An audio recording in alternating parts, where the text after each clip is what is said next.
Well, strong condemnation is growing around the world after the Israeli military attacked a flotilla of ships carrying humanitarian aid to Gaza. This footage captured the moment the operation began, when Israeli commandos boarded one of the main vessels. Important announcement, one more time. All the brothers on all the decks, we have lost. Take your seats. Come down and take your seats. Be very calm. Come back and take your seats. Assalamu alaikum. Well, reports say up to 20 peace activists were killed and dozens injured as commandos stormed the flotilla in international waters. Some of the ships have now arrived in the Israeli port city of Ashdod. That's where RT's Paula Sleer sent this report from. Two of the ships have been brought here to the Ashdod port. We know that Israeli naval officers are on board. They're searching the vehicles. They're expecting to find what has been the Israeli position since the early hours of this morning, and that is that ammunition, guns, knives, all of that is on board these vehicles. The Israeli army maintaining that its soldiers came under live fire when they boarded one of those ships. Now, this, of course, is being denied by the passengers of the ships. They insist that they were a peaceful demonstration trying to bring world attention to the economic blockade on Gaza. Some of them have already arrived here in Ashdod. They are being ordered back to their countries of origin. Those that are refusing to go are being detained in the detention center that you might see behind me. Now, the Palestinian President Mahmoud Abbas has called this a slaughter at sea. The international condemnation has been fast and furious, with some Russian politicians saying that this is a tragic event and an investigation needs to be carried out. This is being echoed by the European Union. The EU spokesperson had this to say. The EU strongly condemns any acts of violence and deplores any excessive use of force. In this regard, on behalf of the EU, the High Representative is requesting a full, immediate inquiry by the Israeli authorities. The EU reiterates its call for an immediate, sustained and unconditional opening of crossings in Gaza for the flow of humanitarian aid, commercial goods and persons to and from Gaza. The United Nations Secretary General Ban Ki-moon has also expressed his deep regret and shock.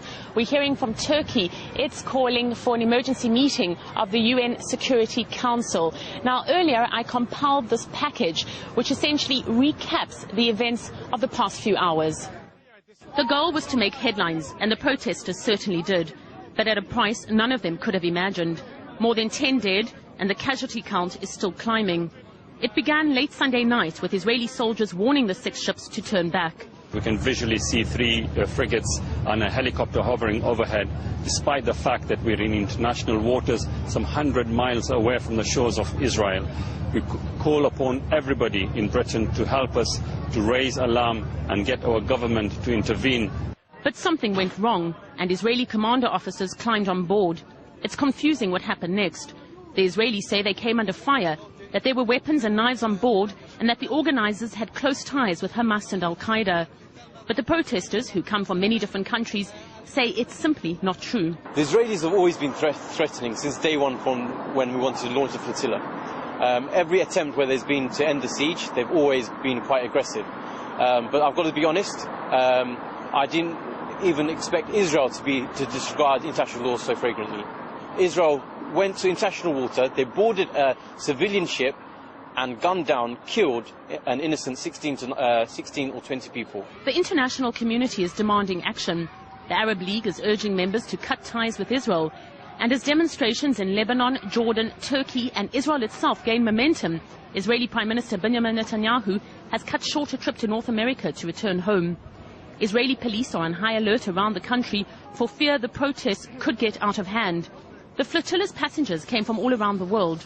Among them were parliamentarians, journalists, a Holocaust survivor and a Nobel Peace Laureate. They had with them 10,000 tons of supplies to help alleviate the humanitarian situation in Gaza. But Israel maintains there is no humanitarian crisis in Gaza. Israeli Defense Minister Ehud Barak says the area is ruled by a terrorist organization, Hamas, and therefore Israel has the right to examine all cargo entering the Strip. The confrontation took place some 100 kilometers off the coast of Gaza in international waters. It's now up to the international community to have the final word and pass judgment. Paula Sleer, RT, Ashdod, Israel.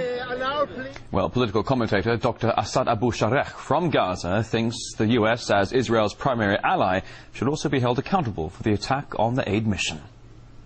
unfortunately, the West, especially the United States of America, because they are in strategic alliance with Israel, and unfortunately, Israel was given a green light by the Americans. Otherwise, they wouldn't have dared to attack these peaceful ships in the international water. This is why we call upon the whole world. We call upon Russia, we call upon superpowers, we call upon United Nations, the peoples of the world, to put pressure on America and Western countries in order to bring Israel to account and to impose sanctions on Israel and to bring Israeli generals to accountability for the crimes what they committed against humanity.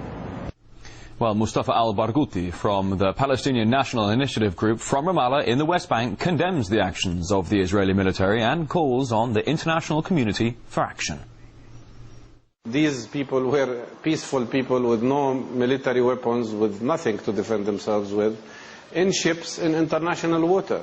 It was the Israeli army that went to them with helicopters, with Israeli Navy military ships, and attacked them. It is so obvious and so clear. And to accept, even to discuss the Israeli lies about the fact that the soldiers who invaded the ships in international waters were subjected to aggression is by itself unacceptable. The picture is very clear. What Israel has done is an act of piracy. What Israel has done is an act of serious violation of international law. They practically attacked the sovereignty of Greece, Turkey and Ireland. These are the countries that the ships had their flags on, and they attacked them in international water. This is equal to an act of declaration of war.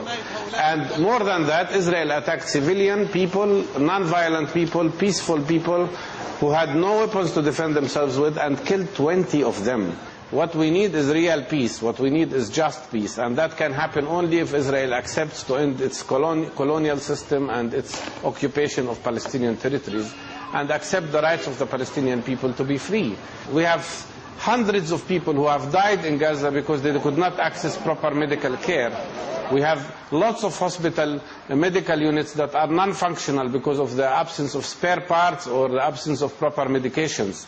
This is a place that where people live in a ghetto.